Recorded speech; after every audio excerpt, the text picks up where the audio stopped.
Single mom on the verge of becoming homeless builds her own $10,000 tiny house instead. Tiny houses are enjoying a serious boon in popularity.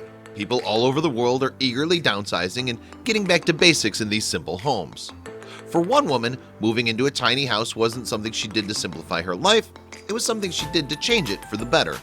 The results are just beautiful, inside and out. Before we get started, take a moment to please subscribe to our channel, leave us a comment, and give us a like. When Charlotte Sapwell got divorced, she not only had 2 children to provide for, she was told that if she wanted to continue living in her house, she would have to be prepared to pay a $300,000 mortgage. Charlotte refused to be a woman who lived from paycheck to paycheck and could lose her home at any time to the bank if she missed a single payment on the house. She came up with an ingenious solution to her problem and within just 5 months went from being a woman facing impossible odds to being a homeowner.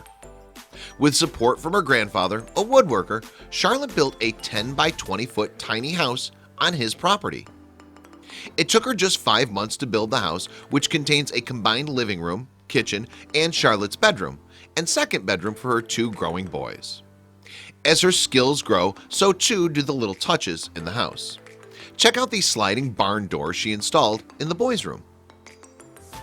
With her woodworking skills thoroughly in place, now Charlotte likes to spend her free time building things like this fun little ice cream stand for her kids. Charlotte was facing impossible odds, and instead of crumbling under the pressure, she learned, evolved, and thrived. It's truly remarkable. Living inside of a tiny house is one thing, but figuring out how to build it all on your own is another thing entirely. How cool is that? Share this inspiring story with your friends below. Check out these other videos from Let Me Know. If you haven't made the move to subscribe to our channel, all you need to do is click on that red subscribe button. Thank you for watching.